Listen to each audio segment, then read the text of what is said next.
Have you ever noticed something strange? The same person who once woke up at 5 a.m. with fire in their eyes, who once stayed up late learning, grinding, sacrificing, suddenly becomes comfortable the moment they make it, and slowly, quietly, they start losing everything they worked for. Not because they got weaker, not because life got harder, but because they stopped pushing, stopped learning, stopped being hungry. And here's the uncomfortable truth. Success doesn't destroy you, comfort does.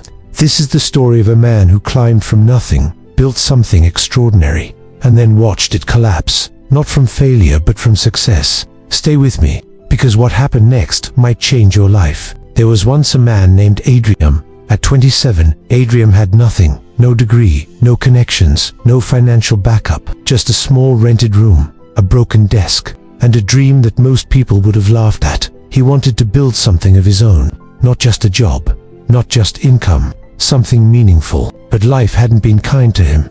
His father passed away when he was still a teenager. His mother worked endless hours just to keep food on the table. Adrian grew up watching struggle, real struggle, the kind where bills don't wait, and neither does hunger. So instead of complaining, he made a decision. If nothing is guaranteed, then I'll create my own certainty. Adrian started small, very small.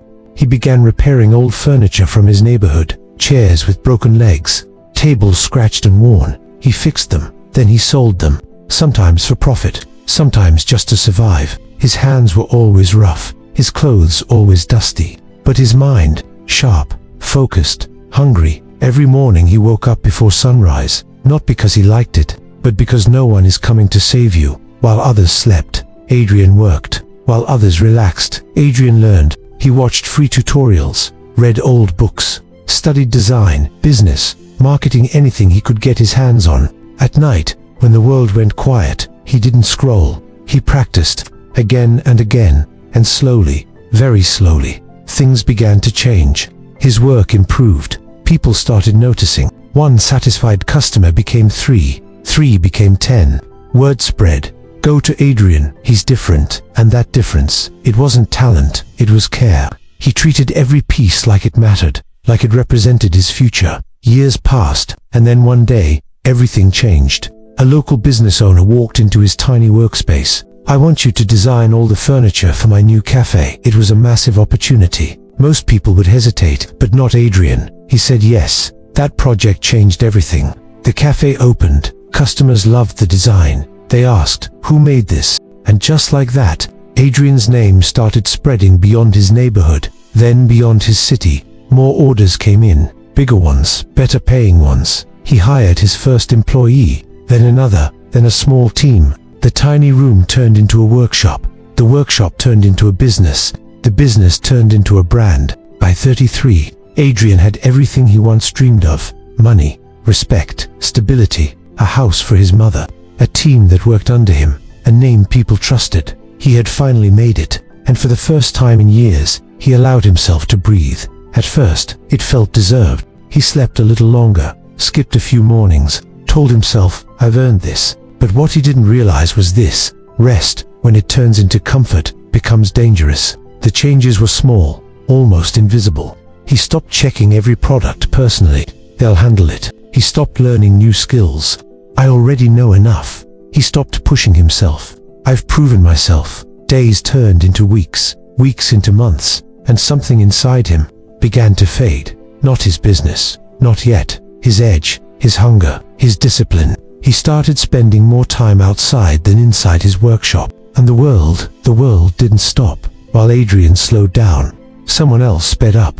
New creators entered the market, younger, faster, hungrier. They studied trends, they adapted. At first, it didn't matter. Adrian still had his reputation, but slowly, quietly, things began to shift. Customers started exploring other options. Feedback changed. They're good, but not as fresh as before. His manager warned him, we need to improve. The competition is catching up. But Adrian, he smiled it off. They think success protects them. It doesn't. Success makes you visible and replaceable. Within a year, Adrian's orders dropped. Not drastically, just enough to ignore. Then a little more, until one day, he looked at his numbers and felt something he hadn't felt in years. Fear. He wasn't losing because others were better. He was losing because he stopped becoming better. One evening, he sat alone in his office, surrounded by everything he once wanted, and yet, something felt off. For the first time in years, he asked himself a question he had been avoiding. When did I stop? That question changed everything. The next morning, Adrian did something he hadn't done in a long time. He woke up early, not because he felt motivated, not because he had a plan, but because something inside him felt off. That quiet discomfort, the one you can't ignore forever. The city was still asleep, the streets were empty, and for the first time in years, Adrian had nothing distracting him. No meetings, no noise, no validation, just his thoughts. He walked without direction, not toward his office, not toward a cafe, just walking, trying to understand one thing. How do you lose something without realizing you're losing it? His steps eventually led him to an old part of the city, a place he hadn't visited in years. The streets were narrower, the buildings older, and the pace of life slower. And then he saw it, a small workshop, quiet, unpolished, almost invisible. But something about it felt familiar. He stepped closer, and through the open door, he saw an old man, working slowly, carefully, silently, sanding a piece of wood. No rush, no shortcuts, just pure focus. Adrian stood there for a moment, watching. Something about that scene felt powerful, almost uncomfortable. Finally, he spoke. "Can I sit here for a while?" The old man didn't look up immediately. He finished one smooth stroke of the sandpaper, then nodded. Minutes passed in silence, only the sound of wood being shaped. Then the old man said, without looking at him, "You built something big, didn't you?" Adrian froze. "How do you know?" The old man smiled slightly. "I've seen many like you." That sentence hit harder than any criticism Adrian had heard before. Not special, not unique, predictable. Adrian sat down, and for the first time he didn't defend himself. He just listened. The old man picked up two pieces of wood. One was fresh, smooth, full of potential. The other was cracked, dry, warped. "This one," he said, holding the fresh piece, "has not become anything yet, but it can become everything." Then he lifted the damaged one. "And this one once had the same potential." Adrian leaned forward. "What happened to it?" he asked quietly. The old man looked at him this time. "It was made, and then forgotten." Silence. "It wasn't weak wood," the old man continued. "It wasn't bad quality. It didn't fail. It was simply not taken care of." Adrian felt that, not as words, but as truth. The old man placed both pieces down, then said something Adrian would never forget. "Success is like this wood. You don't build it once, you maintain it. Every single day." Adrian looked down, his mind replaying everything. The late mornings, the missed details, the ignored warnings. "I thought I made it," Adrian said quietly. The old man nodded. "That's the mistake." Another silence, but this one felt different. Then Adrian asked the question that mattered most. "How do I fix it?" The old man didn't answer immediately. He went back to sanding. One stroke, then another. Finally he said, "You don't fix it. You return to it." Adrian frowned slightly. "I don't understand." The old man stopped, looked directly at him, and said, "You go back to the version of you that built it." That was it.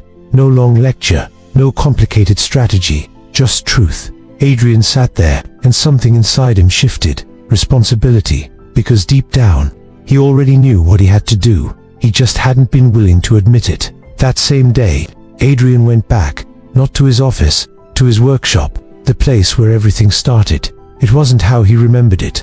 Dust had settled in places it shouldn't. Work was being done, but without precision, without care. He didn't shout, he didn't blame anyone. Because for the first time, he understood something clearly. It wasn't their standard that dropped. It was his. The next morning, he arrived before everyone else, just like he used to. He picked up a broom and started cleaning, not because it was necessary, but because it meant something. When his team arrived, they were confused. Their boss, sweeping the floor, but Adrian didn't explain. He didn't give a speech. He just worked. That day, he checked every single piece, every joint, every finish, every detail. Slowly, something began to change. Not the business, not yet. Him. He started learning again, watching, studying, practicing. He reached out to old clients, not to sell, but to understand. Where did we go wrong? Some didn't reply. Some were honest, painfully honest. But this time, Adrian didn't defend himself. He listened. Weeks passed, then months, the results, slow, almost invisible, and that's where most people quit. But Adrian didn't, because now, he wasn't chasing success, he was rebuilding discipline. He reduced his team, focused on quality over quantity, let go of what looked impressive, to rebuild what actually mattered. And slowly, very slowly, something started happening. Customers returned, not all, but enough.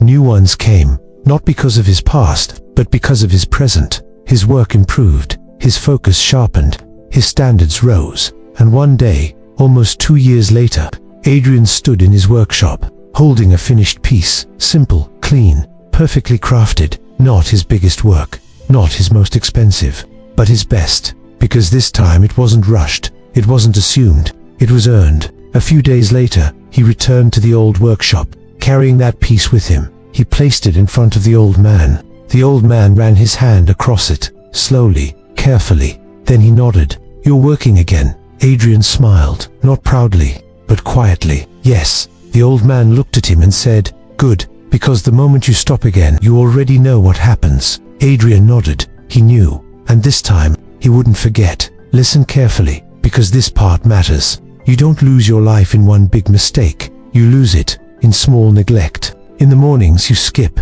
in the effort you reduce, in the standards you slowly lower. Success is not a destination, it's maintenance. And the most dangerous moment in your life is not when you fail, it's when you believe.